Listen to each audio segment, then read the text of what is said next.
জরুরি যে বিজ্ঞপ্তিটি এসেছে সেটা হলো স্থানীয় সরকার প্রকৌশল অধিদপ্তর এতদিন কাজের গুণগত মান ঠিক রাখার জন্য অন্য জেলা বা বিভাগের ঠিকাদারদের থেকে স্থানীয় ঠিকাদারদেরকে প্রাধান্য দেওয়ার বিষয় প্রসঙ্গে স্থানীয় সরকার প্রকৌশল অধিদপ্তর দেশের গ্রামীণ অবকাঠামো উন্নয়নে অত্যন্ত গুরুত্বপূর্ণ ভূমিকা পালন করছে। গ্রামীণ সড়ক, সেতু, কালভার্ট, শিক্ষা প্রতিষ্ঠান, বাজার, অবকাঠামো সহ নানা উন্নয়নমূলক কাজ এলজিডির মাধ্যমে বাস্তবায়িত হচ্ছে। এসব প্রকল্প জনগণের জীবনমান উন্নয়ন, কৃষি উৎপাদন বৃদ্ধি, যোগাযোগ ব্যবস্থার উন্নয়ন, স্থানীয় অর্থনীতিকে সচল রাখতে বিশেষ অবদান রাখছে। কিন্তু দুঃখের বিষয়, অনেক ক্ষেত্রে দেখা যায় যে স্থানীয় এলাকার কাজ অন্য জেলা বা বিভাগের ঠিকাদারদের নিকট প্রদান করা হয়, ফলে প্রকল্প বাস্তবায়নে নানা সমস্যা দেখা দেয়। বহিরাগত ঠিকাদাররা অনেক সময় নিয়মিত কাজ তদারকি করেন না, স্থানীয় বাস্তবতা সম্পর্কে পর্যাপ্ত ধারণা থাকে না, শ্রমিক ব্যবস্থাপনায় জটিলতা সৃষ্টি হয় এবং কাজের গুণগত মানও প্রশ্নবিদ্ধ হয়। নির্ধারিত সময়ে কাজ শেষ না হওয়া, নির্মাণ সামগ্রী ব্যবহার এবং রক্ষণাবেক্ষণে অবহেলার মতো অভিযোগও প্রায়ই উঠে আসে। একই সাথে আবার সেই কাজ হাত বদল হয়ে স্থানীয় ঠিকাদারদের কাছে ফেরত আসে। একইভাবে সেই স্থানীয় ঠিকাদাররা যদি প্রফেশনাল না হয়, তখন আবার তার হাত বদল হয়। এতে করে কাজের খরচ বেড়ে যায়, আর এই বাড়তি খরচ মেটাতে নির্মাণ সামগ্রী ব্যবহার করা হয়, আর তাতে কাজের গুণগত মান নষ্ট হয়ে যায়। অন্যদিকে স্থানীয় ঠিকাদাররা এলাকার ভৌগোলিক অবস্থা, জনসাধারণের চাহিদা, যোগাযোগ ব্যবস্থা, মৌসুমী বাস্তবতা সম্পর্কে ভালোভাবে অবগত থাকেন। তারা কাজের প্রতি অধিক দায়িত্বশীল থাকেন, কারণ কাজের মান খারাপ হলে সরাসরি স্থানীয় জনগণের কাছে জবাবদিহি করতে হয়। এছাড়া স্থানীয় ঠিকাদারদের কাজের সুযোগ দিলে এলাকার অর্থনীতি সচল হয়, কর্মসংস্থান বৃদ্ধি পায় এবং স্থানীয় ব্যবসা বাণিজ্য উপকৃত হয়। এমত অবস্থায় আমি মাননীয় স্থানীয় সরকার, পল্লী উন্নয়ন ও সমবায় মন্ত্রী মহোদয়ের নিকট জোর আহ্বান জানাচ্ছি, এই গুরুত্বপূর্ণ বিষয়টিকে অগ্রাধিকার দিয়ে সমাধানের জন্য দ্রুত উদ্যোগ গ্রহণ করা হোক। ধন্যবাদ মাননীয় স্পিকার। ধন্যবাদ আপনাকে মাননীয় সদস্য। মাননীয় স্থানীয় সরকার, পল্লী উন্নয়ন ও সমবায় মন্ত্রী জনাব মির্জা ফখরুল ইসলাম আলমগীরকে এ বিষয়ে তার সংক্ষিপ্ত বিবৃতি প্রদানের জন্য আহ্বান জানাচ্ছি। ধন্যবাদ মাননীয় স্পিকার।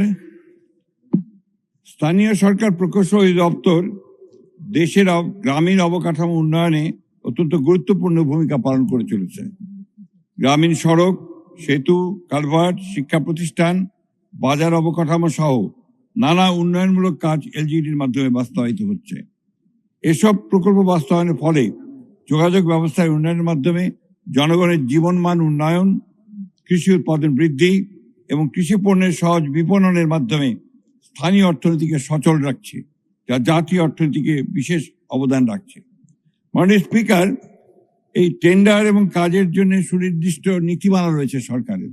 সেই নীতিমালা অনুযায়ী এলজিডির আওতাধীন জেলা, উপজেলা ও অন্যান্য ক্রয়কারীর কার্যালয় হতে পিপিএ 2006 এবং পিপিআর 2025 অনুযায়ী অধিকাংশ ক্ষেত্রেই দুটি পদ্ধতিতে ক্রয় কার্য সম্পাদন করা হয়।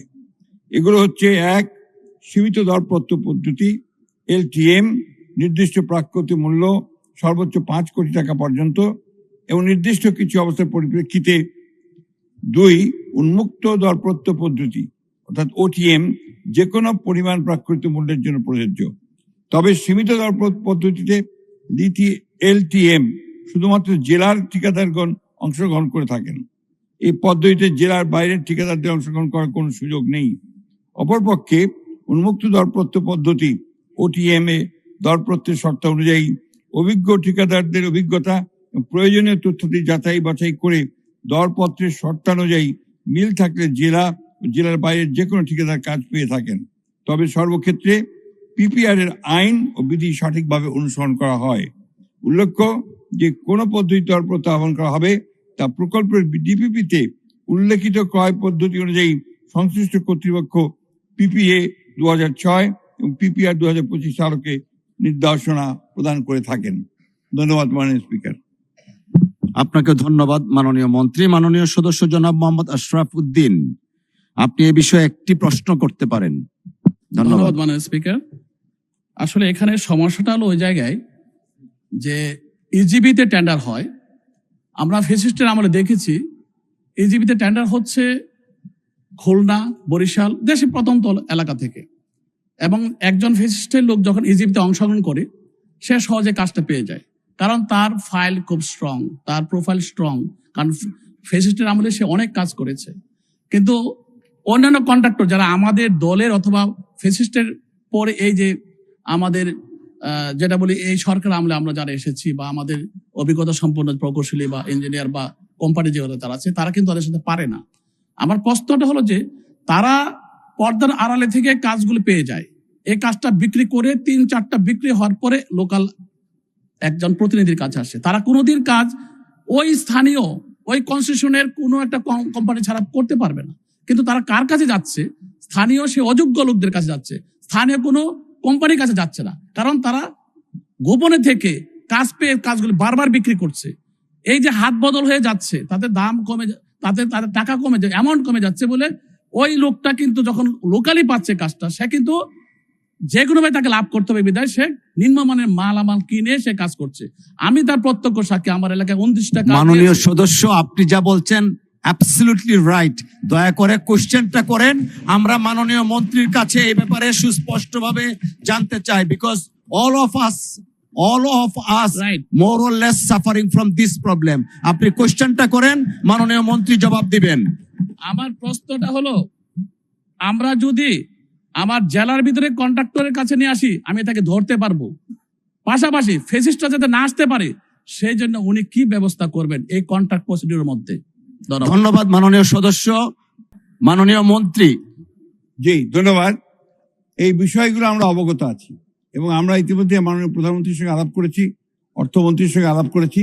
আমরা এই আইনটার কিভাবে রিভিউ করে এটা সঠিক লোকেরা যেন পায় সেটা আমরা বিবেচনা করব। ধন্যবাদ।